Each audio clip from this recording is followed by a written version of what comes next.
Hi students, good morning. मैं विनोद कौशिक। आज मैं आपको एक ऐसी इन्फॉर्मेशन देने वाला हूँ। मोस्टली बच्चों को पता है, कुछ बच्चों को नहीं पता होता, पर फिर भी मैं चाह रहा था कि इसके पे थोड़ी इन्फॉर्मेशन आप लोगों को दूँ इससे रिलेटेड। एक्चुअली मैं आज आपको एक ऐसे एंट्रेंस के बारे में बताऊँगा। आप लोगों वैसे जैसे आईआईटी के बारे में तो सारे बच्चे जानते हैं, नीट के बारे में सारे बच्चे जानते हैं, आगे चल के गवर्नमेंट जॉब में जैसे यूपीएससी का एग्जाम होता है, आईएएस आईपीएस का, उन सारे एग्जाम के बारे में तो मोस्टली बच्चे जानते हैं। पर एक एग्जाम ऐसा होता है जो इन सारे एग्जामों की पहली सीढ़ी है। 90% बच्चों को नहीं पता होता, पर जो बहुत एक्स्ट्रा ऑर्डिनरी है क्लास के अंदर या जिनके पेरेंट्स बहुत अवेयर हैं, उन बच्चों को पता होता है इस एग्जाम के बारे में। तो मैं चाह रहा था कि इसके बारे में सारे बच्चों को पता हो और सारे बच्चे इस एग्जाम को दें, ताकि इस एग्जाम को देने से क्या फायदा होगा कि आगे चल के जब आप 12th क्लास के बाद जेईई या नीट का एग्जाम देते हैं तो उससे पहले आपको एक एग्जाम फेस करने का मतलब तुम्हें एग्जाम फेस करने से तुम्हें पता लग जाएगा कि आगे चल के एंट्रेंस इस टाइप के, इस लेवल के होते हैं। तो उस एग्जाम का नाम है हमारा एनटीएससी।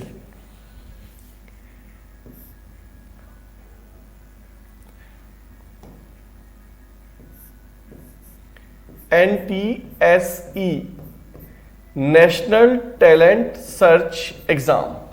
ठीक है, ये एग्जाम बहुत इंपॉर्टेंट होता है, पर 90% बच्चों को मतलब इस एग्जाम के बारे में पता ही नहीं होता कि एग्जाम क्या है, किस तरीके से होता है।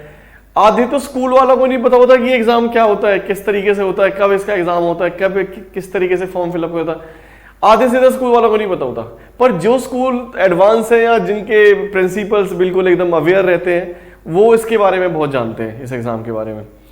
तो इस एग्जाम में का क्या है, ये एग्जाम तुम्हारा 10th क्लास में होता है। सबसे पहले इसका है कि ये एग्जाम तुम्हारा 10th क्लास में होगा। ठीक है, अब तक जो एग्जाम ये होता आ रहा था वो अब तक नवंबर के महीने में होता था, मिड ऑफ नवंबर होता था। पर ड्यू टू कोविड क्या हुआ कि इस एग्जाम की डेट चेंज होती चली गई। अब 2022 का जो एग्जाम है वो आपका जनवरी के महीने में है। मतलब एक tentative date that is not fix की जनवरी में, वैसे जनवरी के फर्स्ट या सेकंड वीक में हो ही जाएगा इसका एग्जाम। ये एक्चुअली ये एग्जाम 2 स्टेज में होता है। एक तो स्टेज नंबर 1 होता है वो जो इंडिया के अंदर जितने भी स्टेट्स हैं या यूटीज हैं, वो सारी के सारे इस एग्जाम को अपने अपने अकॉर्डिंग कंडक्ट कराते हैं। उसके बाद जो स्टेज नंबर 2 है वो एग्जाम इसका ऑल इंडिया लेवल पे होता है। ठीक है बच्चों, और इस एग्जाम को एनसीईआरटी कंडक्ट कराती है जी, एनसीईआरटी। अब एनसीईआरटी का नाम तो आपको बहुत सुना सुना सा लग रहा होगा भाई। ये एनसीईआरटी वही है जिसकी बुक्स आती है, ठीक है, जिन्हें तुम लोग पढ़ते हो, बोर्ड की तैयारी करते हो। ठीक है, तो एनसीईआरटी की एक वेबसाइट है, अभी उस वेबसाइट के बारे में मैं आपको बताऊंगा, उस पर आपको पूरी इंफॉर्मेशन मिल जाएगी। ठीक है, तो जो ये एग्जाम है ये क्यों कंडक्ट कराती है एनसीईआरटी?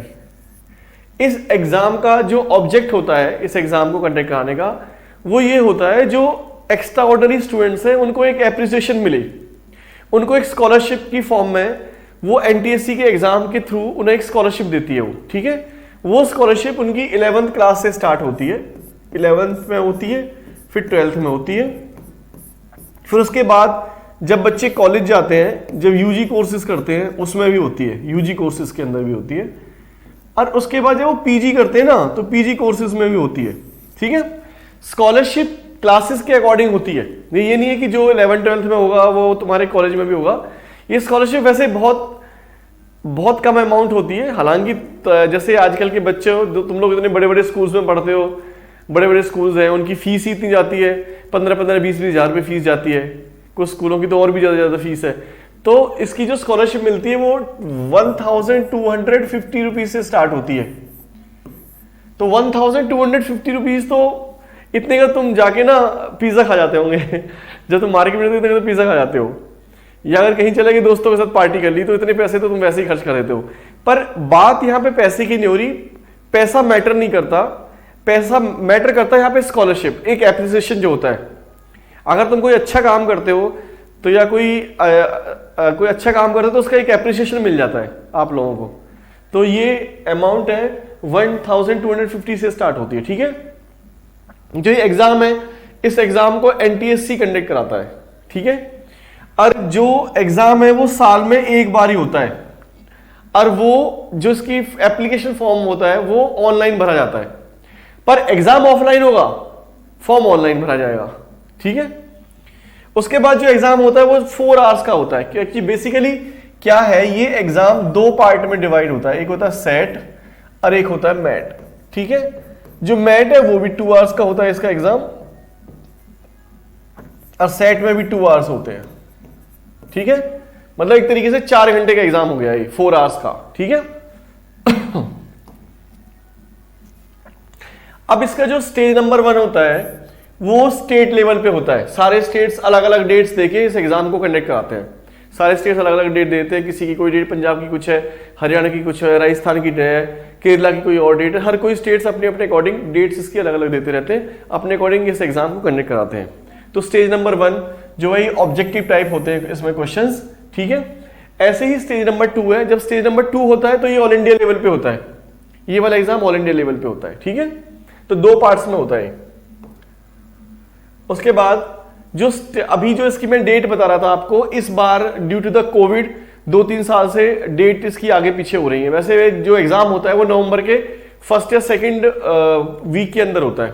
ठीक है, इस बार जो एक्सपेक्टेड डेट है वो जनवरी 2023 है, और जो इसका फर्स्ट स्टेज की, जो सेकंड स्टेज है वो एक्सपेक्टेड जून 2023 एक्सपेक्टेड डेट्स हैं। ठीक है, तो जिन बच्चे ने अभी फॉर्म नहीं भरा हुआ है वो अब एनसीईआरटी की साइट पे जाके एक बार इसकी इंफॉर्मेशन ले लेना, और नहीं तो तुम्हारे स्कूल्स के प्रिंसिपल के साथ डिस्कस भी कर सकते हैं, या तुम्हारी जो क्लास कोऑर्डिनेटर्स हैं या क्लास टीचर्स हैं उनके साथ भी आप डिस्कस करेंगे तो वो भी आपको सारी इंफॉर्मेशन दे देंगी। ठीक है बच्चों, अब है जो इसके कितनी एज होनी चाहिए। इसमें क्या, इसमें जुलाई के महीने तक आपकी एज अगर 18 साल से छोटे हो, आप अगर 18 साल से छोटे हो, आपकी कंप्लीट नहीं हुई है, तो आप इस एग्जाम के लिए एलिजिबल हैं, इस एग्जाम को दे सकते हैं आप। ठीक है, अगर कोई तुम्हें ज्यादा इंफॉर्मेशन चाहिए तो इसके लिए तुम एनटीएससी से रिलेटेड कोई भी इंफॉर्मेशन चाहिए होती है तो लाइसेंस ऑफिसर्स होते हैं, वो आपको पूरी इंफॉर्मेशन देते हैं। ठीक है, इनके नंबर्स एनटीएससी की साइट पे भी मिल जाते हैं, या गूगल पे सर्च मारोगे तो हर स्टेट का अलग अलग होता है, तो आपको पूरी इंफॉर्मेशन दे देगा इस रिलेटेड। वैसे एनसीईआरटी की जो साइट है उस पर ही इतनी इंफॉर्मेशन लिखी हुई है कि आपको किसी को कॉल करने की जरूरत नहीं पड़ती है। ठीक है, उसके बाद जब आप इस फॉर्म को फिलअप करते हो तो उस फॉर्म को फिलअप करने के लिए आपको अपने प्रिंसिपल से भी साइन चाहिए होते हैं, ध्यान रखना, बिना साइन के जो फॉर्म वैलिड नहीं होता। ठीक है, उसके बाद इसमें हर स्टेट का अलग अलग है परसेंटेज। कुछ स्टेट में तो 50% का जो बच्चा है वो एलिजिबल होता है, किसी में 60% का बच्चा भी एलिजिबल होता है, किसी किसी स्टेट ने, 1 या 2 स्टेट ने 70% भी कर रखी है एलिजिबिलिटी 9th क्लास में। अगर आपके 9th क्लास में मार्क्स आ रहे हैं, ये हर स्टेट का अलग अलग है, तो आप अपने अपने स्टेट के अकॉर्डिंग देख सकते हैं। एनसीईआरटी में पूरी इंफॉर्मेशन है कि स्टेट के में 9th क्लास में कितनी परसेंटेज चाहिए, तो पूरी सारी इंफॉर्मेशन दे रखी है साइट के ऊपर। ठीक है, और हर स्टेट की सबमिशन डेट एप्लीकेशंस की अलग अलग होती है।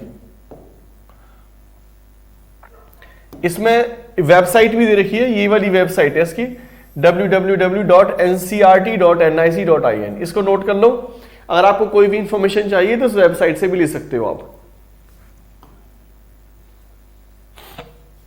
जो इसकी स्टेज 1 है, स्टेज 1 का एक रजिस्ट्रेशन चार्ज होता है। ठीक है, जो आपको पे करना पड़ेगा फॉर्म फिलअप करने के लिए। उसके बाद जो सेकंड स्टेज होती है उसमें कोई चार्ज नहीं होता। ठीक है, वो फ्री होता है, वो फ्री ऑफ कॉस्ट होता है एनसीईआरटी उसे, उसके लिए कोई चार्ज नहीं लेती। ठीक है, इसके अंदर जो बाहर के बच्चे होते हैं, जो इंडियन स्टूडेंट्स होते हैं, जो बाहर पढ़ रहे होते हैं, वो भी इस एंट्रेंस को दे सकते हैं। जो इसका एनटीएससी के जो पैटर्न है वो 2 पार्ट में होता है, एक सेट होता है और एक मैट होता है। ठीक है, जो सेट होता है, सेट में आपका साइंस आता है, मैथ्स आता है, सोशल साइंस आता है। ठीक है, साइंस के 40 क्वेश्चंस आते हैं, इसके मैथ्स के 20 क्वेश्चंस आते हैं, और उसके बाद सोशल साइंस के 40 क्वेश्चंस आते हैं। ठीक है बच्चों, और जो मैट होता है इसके 100 के 100 क्वेश्चंस होते हैं। एक्चुअली ऐसे होता है, जो मैट है उसमें भी 100 क्वेश्चंस होते हैं, 100 क्वेश्चंस होते हैं, ठीक है। और उसके बाद जो सेट है उसमें भी 100 क्वेश्चंस होते हैं, उसमें भी 100 क्वेश्चंस होते हैं, ठीक है। तो इसमें एक्चुअली सेट के अंदर 3 सब्जेक्ट हो गए तुम्हारे, science, maths and social science. पहले इंग्लिश भी आता था, बीच में इन्होंने इंग्लिश को भी, में से भी कुछ क्वेश्चन आने शुरू हुए थे, पर पिछले 2 साल से इन्होंने इंग्लिश का सब्जेक्ट को हटा दिया इससे। अब जो मैट है, मैं जो उसका पार्ट 1 होता है मैट में बेसिकली किस टाइप के आते हैं questions, analytical and logical reasoning के क्वेश्चंस आते हैं। ये क्वेश्चंस इसलिए देते हैं कि बच्चे का आईक्यू लेवल चेक करने के लिए, बच्चे की विजुअलाइजेशन कैसी है, बच्चे की थिंकिंग जो है वो किस तरह की है। तो उसके बाद तो उसे रीजनिंग टाइप के क्वेश्चन देते हैं to check the ability of to think and evaluate करना, किस तरीके से इवेल्युएट करता है और कैसे विजुअलाइज करेगा वो। तो उसकी मतलब उसको चेक करने के लिए मैट का एग्जाम होता है, ठीक है। इसमें टोटल मिला के 100 क्वेश्चंस होते हैं बच्चों, ठीक है। और जो उसमें मेन टॉपिक्स होते हैं, एक्चुअली रीजनिंग में बहुत सारे टॉपिक्स हैं, पर जो एनटीएससी में जो मेन टॉपिक्स आते हैं उसमें आपका सीरीज आती है, पैटर्न परसेप्शन आता है, एनालॉजीज आती है, कोडिंग डिकोडिंग, क्लासिफिकेशंस और hidden figures and problem solving. ये तो कुछ मैंने कुछ टॉपिक्स दिए हैं, पर सिलेबस में और भी आती है रीजनिंग का पार्ट, ठीक है, इसके अलावा भी आता है। उसके बाद जो मैट होता है, सेट होता है हमारा, सेट में टोटल मिला के 100 क्वेश्चंस मैंने अभी बताया था। साइंस में 40 क्वेश्चंस होते हैं और सोशल साइंस में 40 क्वेश्चंस होते हैं और मैथमेटिक्स में 20 क्वेश्चंस होते हैं, ठीक है। इसमें तुम्हारे 3 सब्जेक्ट हो गए, मैथ, साइंस और एसएसटी, ठीक है। और जो उसमें सिलेबस आता है वो क्लास 9th का भी आता है, ठीक है बच्चों, और क्लास 10th का भी आता है। मुश्किल एग्जाम नहीं होता तुम्हारा, जो 10th तक का सिलेबस है उसी में से ही आता है, मुश्किल नहीं होता एग्जाम, ठीक है बच्चों। अब इसमें जो मैथ का पेपर होता है वो 100 मार्क्स का होता है, इसका मतलब 1 नंबर का 1 क्वेश्चन होता है। ऐसे सेट में भी 100 क्वेश्चन आते हैं, 100 मार्क्स का होता है, तो 1 क्वेश्चन 1 मार्क का हो गया, ठीक है। इसमें 2 घंटे मिलते हैं, मतलब 120 मिनट्स मिलते हैं, उसमें भी 120 मिनट्स मिलते हैं सेट मैट दोनों के अंदर, ठीक है। जो स्टेज नंबर 1 होता है उसमें नेगेटिव मार्किंग नहीं होती है, जो स्टेज नंबर 2 होता है उसमें नेगेटिव मार्किंग होती है, मतलब अगर नेगेटिव मार्किंग होती है तो 1/3 of the marks will be deducted, fine. अगर तुम क्वेश्चंस को अटेम्प्ट नहीं कर रहे हो तो उसका कोई मार्क्स नहीं कटेगा, अगर तुम अटेम्प्ट कर रहे हो तो उसके मार्क्स तुम्हें मिलेंगे। स्टेज नंबर 1 में नेगेटिव मार्किंग नहीं होगी, पर स्टेज नंबर 2 के अंदर नेगेटिव मार्किंग होगी, ठीक है। अब इसमें क्या होता है बच्चों, जो जनरल होते हैं ना, जनरल कैटेगरी होते हैं, उनके 40% उनको क्वालिफाइंग मार्क्स चाहिए इसके अंदर। अगर 40% मार्क्स उनके बनने हैं तो वो उसके लिए स्टेज नंबर 2 के लिए एलिजिबल हो जाते हैं, ठीक है। और उसके बाद जो SC ST वाले होते हैं उनकी 32% होती है, ठीक है। उसके बाद एनटीएससी में भी रिजर्वेशन होता है, जो जनरल शेड्यूल, जनरल की तो इनको हटा के सारी जनरल की आती है, SC वालों की 15% है कोटा, ST वालों का 7.5% और डिसेबिलिटी वालों का है 3%, ठीक है बच्चों। एनटीएससी में भी कोटा है।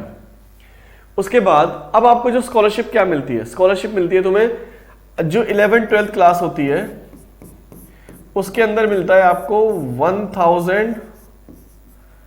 1250 रुपीज पर मंथ मिलेगा जी आपको, ठीक है। उसके बाद जब आप ग्रेजुएशन में आ जाते हो तो 2000 रुपीज मिलता है आपको पर मंथ।